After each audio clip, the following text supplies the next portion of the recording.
My husband is very smart and very quiet and an introvert and does very well, and then married me, and we've been exactly the opposite, but it has worked. He's a big man. He's 6'4". He can kick a door in, and I like that.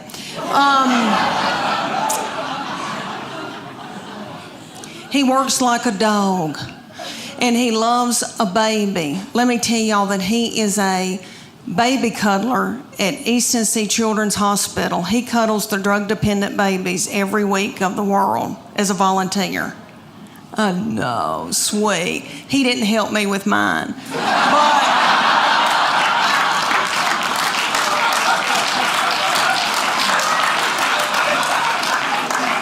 because he was out making a living and paying for all this. We've got 2 still in college, and I wanted a 4th baby so bad. When my baby child went to kindergarten, I nearly grieved myself to death. I thought, Lord, what am I going to do with all this time on my hands? I hope I don't get hooked on whiskey and start honky-tonking. And about 3 weeks into her going to kindergarten, I was like, woohoo! Woohoo! Now I can go get a pap smear without somebody sitting on my head.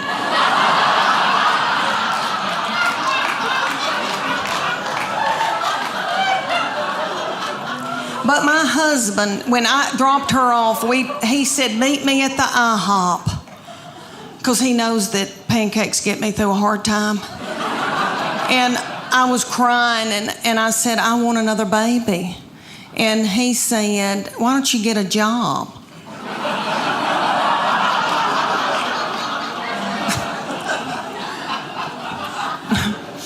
Yeah, right. So I said, I want a 4th baby. And he said, y'all are sucking the financial life out of me.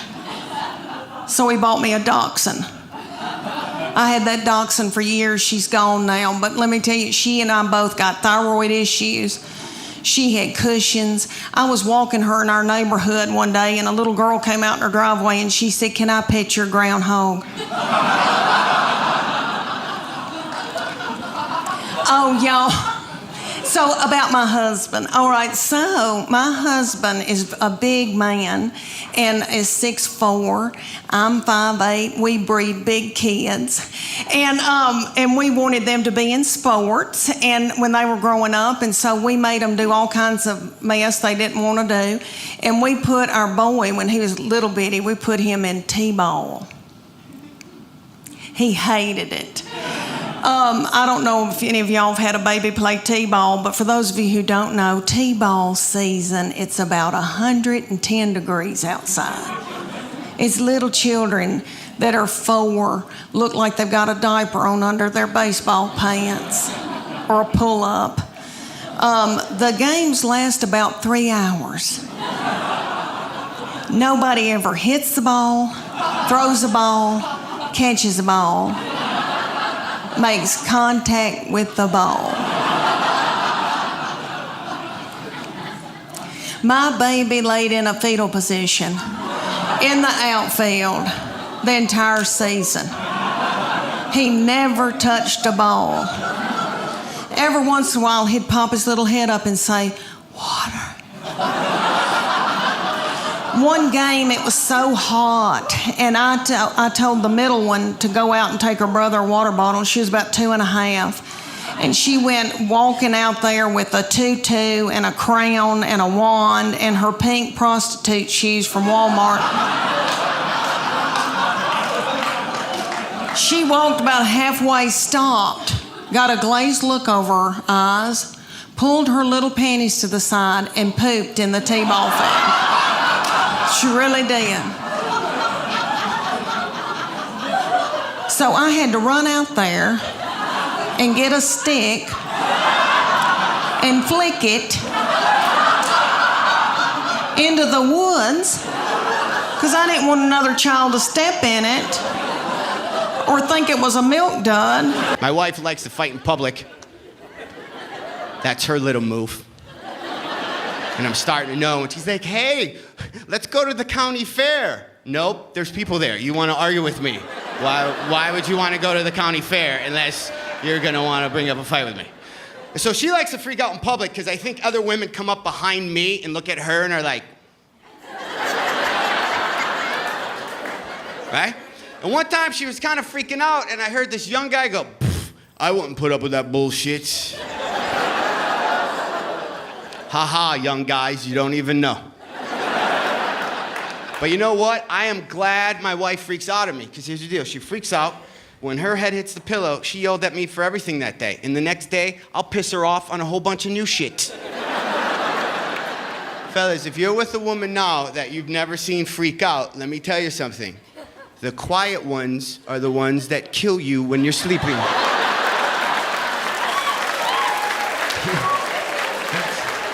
There has been a pillow over your head 1 or 2 nights, and luckily she talked herself out of it. And if you don't believe me, watch the news. Every couple months, it's the same weird story. It's the same husband-wife team go on a cruise, only the wife comes back. That happens a lot. It's always the same wife being interviewed on CNN. I don't know what happened. We were just playing shuffleboard, and he never came back to the cabin. It's a nice day, isn't it? There's no way I would ever take a cruise with my wife. Ever. And if we did, and we're on the deck, and she's like, come look at the water, I'd be like, okay. And then I'll tether myself to something. Looks good, I don't need to get closer than that. Be in bed with her with my life jacket and that blinky thing. You taking that off? No, not till I see my return ticket, thank you very much. Tell you this little story. Lying in bed with my wife recently, right? Lying in bed with her. I'm facing her. That's my foreplay.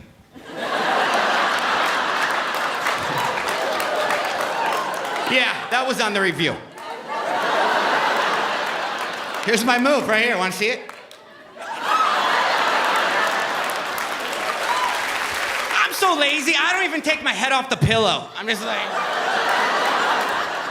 Wonder if I can do it with her and keep my head on the pillow the whole time. Man, that would be awesome if I could do that. And then she's like usually reading a magazine, and then I got this other move where I kind of just start hipping into her, you know? I just kind of... And then she usually just keeps reading, you know? It's like, why doesn't Brittany just move out of... I don't know. So, real quick question for you. My penis stabbing the side of your leg isn't doing anything for you? Because I've been working it now for the last 20 minutes, man. I've been kind of hitting your lower hamstring, nothing that's not getting you crazy at all. Well, I gotta tell you what, to be honest, I'm almost done.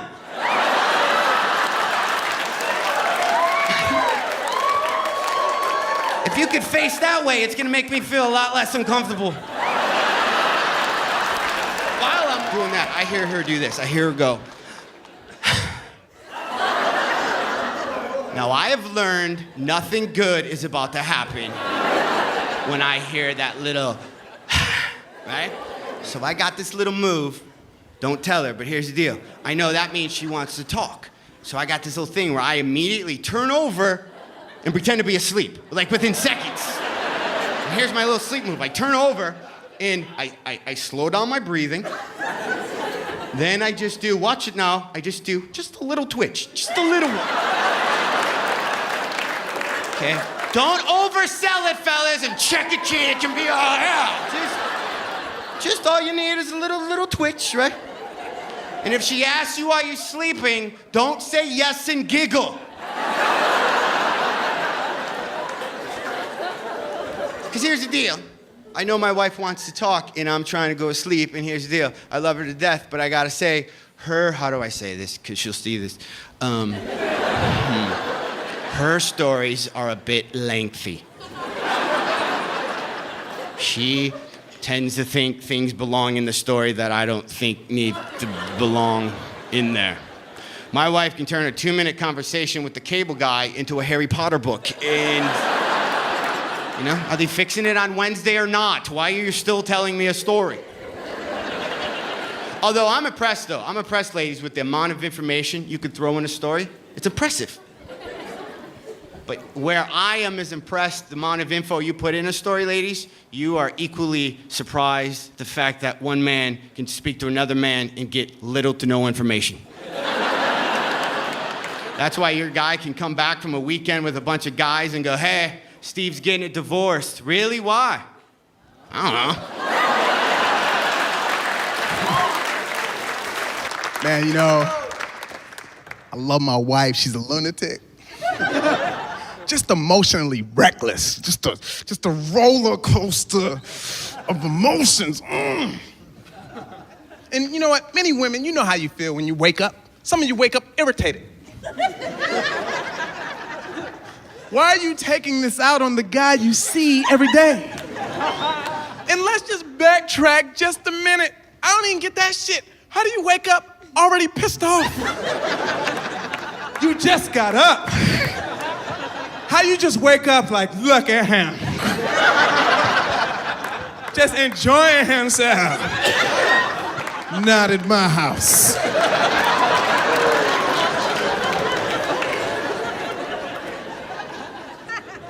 Some of you know how you feel. You just pissed off. Why are you taking it out on the person that loves you the most? The dude you see every day that did nothing wrong. You know what he did wrong? He was there. That's dirty and you're wrong. It's irresponsible and it's wrong and it's dirty. Don't take it out on him. Take that shit to work. When I used to work at the grocery store and one of the woman employees would cuss me out, I'm like, this woman values her relationship. She's like, I'm sorry, that's so out of line. I'm like, no, do that again. I'm doing this shit for Daryl.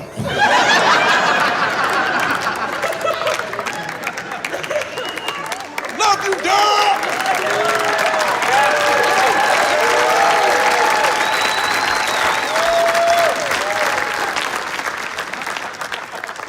And you know what he did for you? You take advantage and you take for granted what this guy does for you. You know what he does for you? He works like 8-hour days some days, 12 hours, days. You know what he does? He's driving home after 8 or 12 hours. You know what he does? He sees the phone ringing. You know what he does for you? He answers the phone. He didn't want to do that shit. He's like, no, I've been at work all day. She gonna want me to stop at the store, damn. Hey. Oh, okay, honey. You know what? I was actually thinking about stopping there anyway. I, honey, love you too.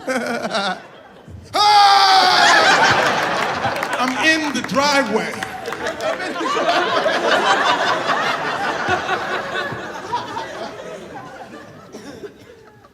Stop playing games.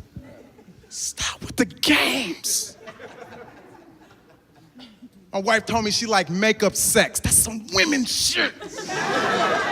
So now she's starting fights on purpose because, yeah, Michael, it's more passionate.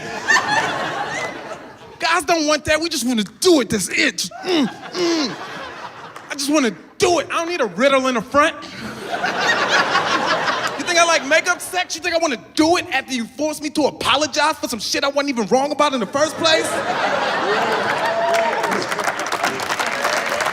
I mean, I'm gonna do it. I'm gonna do it, but I'm giving her my worst. But we also have arguments, just like every other married couple. Stupid arguments. You know, dumb stuff. We never go to bed angry, though. We would much rather stay awake and plot our revenge. That's how we handle it.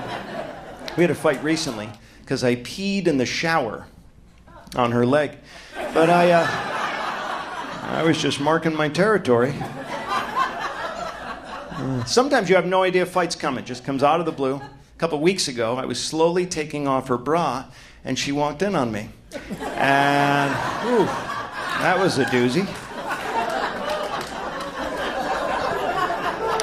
Last night, she said I was suffocating her. I think that's what she said. The pillow was muffling her voice. But, and that joke is brought to you by MyPillow.com, everybody. Yeah. Dr. Phil says if you're arguing with your spouse, you should try to see things from your spouse's point of view. So whenever we have an argument, I put myself in her shoes, and her stockings, and her bra, and her panties, and her scrunchie. And when you're standing there wearing stiletto heels, fishnet stockings with an underwire bra and a thong up the crack of your ass, it dawns on you. This is why she's irritable. I get it now. Dr. Phil's a genius.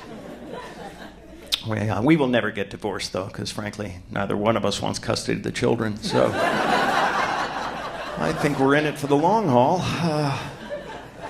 Because we do have kids. We're breeders. We have some spawn, the wife and I, twin boys. People ask if we use fertility drugs to have twins, and not unless you count Prozac and tequila as fertility drugs. We like to say we were blessed with twins because we got the child that we always wanted and one for parts. And I had always dreamed of having twins, but in my dreams they were the Olsen twins in a hot tub. It was different, but this is special. It really is. I'm Irish. My wife is Lebanese, so we know they're going to grow up to be drunken terrorists. You might want to wait for the punchline before you clap at that. It's great, though.